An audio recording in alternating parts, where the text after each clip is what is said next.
1,365,470. That is not a statistic. That is not a number on a spreadsheet. That is 1,365,470 human beings, fathers, sons, brothers, gone from Russian villages, Russian cities, Russian families. Since February 24, 2022. And in the last 24 hours alone 1,410 more were added to that number. Not last month. Not last week. Yesterday. Now here is the question that changes everything. With losses this catastrophic losses that dwarf every war America has fought since Vietnam, what does a leader do? A rational leader stops. A desperate leader doubles down.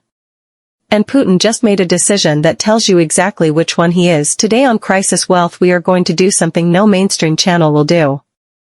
We are going to follow this decision from the moment Putin made it to the moment it destroys what remains of his army. And we are going to show you exactly why this is the decision that ends the war. Before we talk about Putin's fatal decision, we need to understand how Russia got here.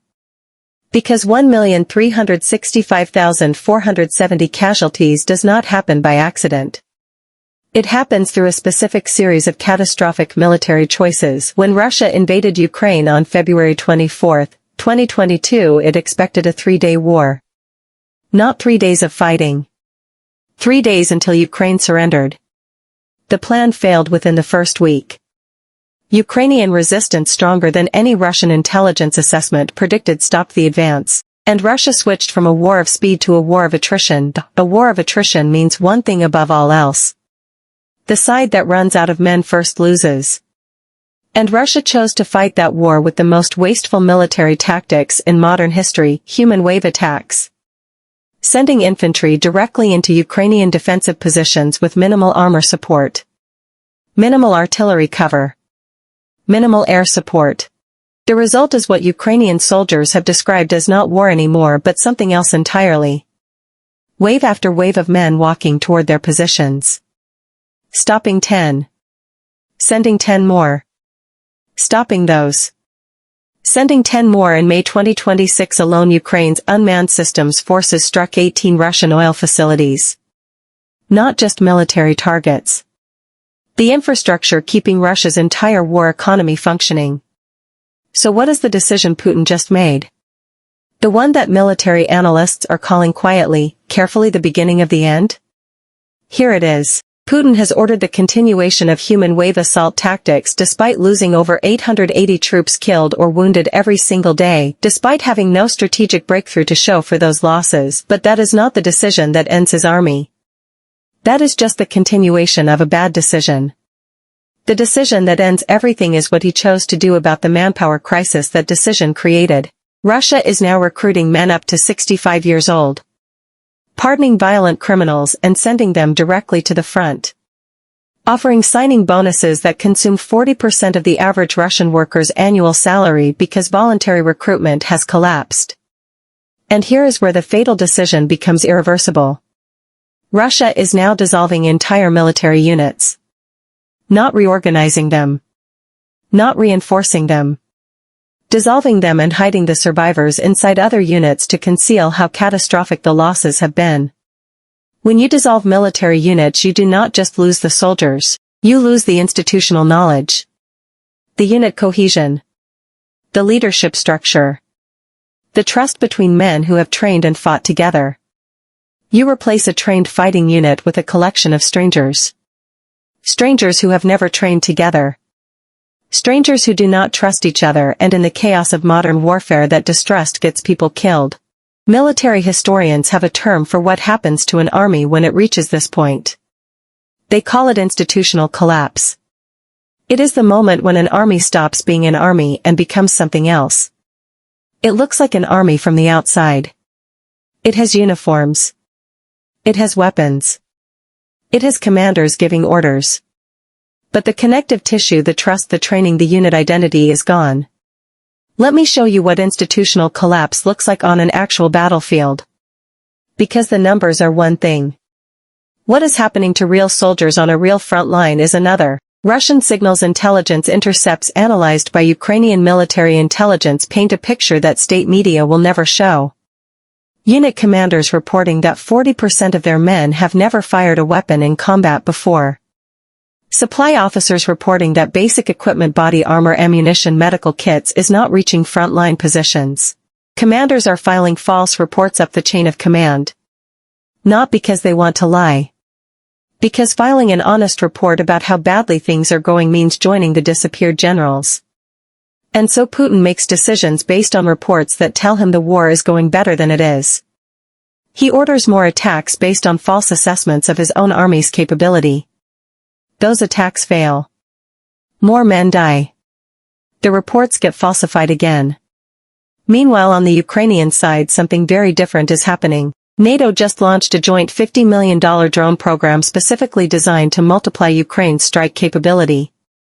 New long-range systems that Ukraine is quietly manufacturing in underground dispersed facilities across the country. The U.S. just approved a $108 million Hawk missile system package for Ukraine. Not offensive weapons. Air defense. Meaning the airspace over Ukraine gets harder to penetrate exactly as Russia's ground forces become less effective. And France, in a move that has gone almost completely unreported in American media, has repositioned its nuclear submarine assets in a way that changes Russia's calculation in the Black Sea entirely. Putin's naval commanders know it. They just cannot say it publicly. Here is the part of this story that no amount of Kremlin propaganda can change. Mathematics does not care about narratives. And the mathematics of this war have reached a point of no return. Russia is losing approximately 880 troops killed or wounded every single day. At that rate, by the end of 2026, Russia will have accumulated over 1.5 million total casualties. From a country with a total male military age population of approximately 20 million. But here is the number that military analysts are watching more closely than any other. Russia's monthly recruitment rate has fallen below its monthly casualty rate. For the first time since the war began, Russia is losing more men than it is replacing. When an army's losses exceed its replacements, the army begins to shrink. Not just in number but in capability. Because the men being lost are experienced. The men replacing them are not. The prisoners being pardoned and sent to the front, military criminologists who study this phenomenon and other conflicts, are consistent in their finding. Pardoned criminal units have a specific failure pattern: high initial aggression followed by rapid collapse when facing coordinated resistance. The 65-year-old recruits being sent to fill gaps. A 65-year-old man in Russia has a life expectancy of approximately 68 years. Russia is sending men with 3 years of life expectancy left to fight a war that shows no sign of ending in 3 years. This is the question every analyst is asking, and very few will answer directly. When does Russia's army reach the breaking point? And what does that breaking point look like? History gives us a guide. The Soviet army in Afghanistan did not collapse in a single dramatic moment. It degraded. Slowly. Then suddenly. First the offensive stopped achieving their objectives. Then the defensive lines started to bend. Then in a period of weeks, not months, the entire structure came apart. Military analysts who track Russian unit performance say Russia entered Phase 1 offensive failure in late 2023. It entered Phase 2 defensive strain in early 2026. Phase 3 does not announce itself. Military analysts who track Russian unit performance say Russia entered Phase 1 offensive failure in late 2023.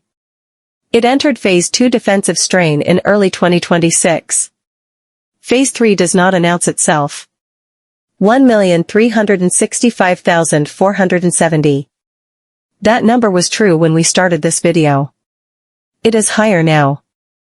It will be higher tomorrow. Putin made his decision. Not the decision to start this war, though that decision will define his legacy forever. The decision we talked about today to continue to double down, to dissolve units and recruit prisoners and send 65-year-old men to a front line that is consuming everything. That decision cannot be undone. The institutional damage to Russia's army cannot be repaired in months or years. The mathematical crossover point where losses exceed replacements has been crossed. History will record this moment. Not the moment the war ends, but the moment the war became inevitable in its outcome. That moment, according to the math, the evidence, and the history, is now. And Crisis Wealth will be here every step of the way to show you exactly how it unfolds. Subscribe on YouTube. Follow on Facebook. Because what comes next happens fast.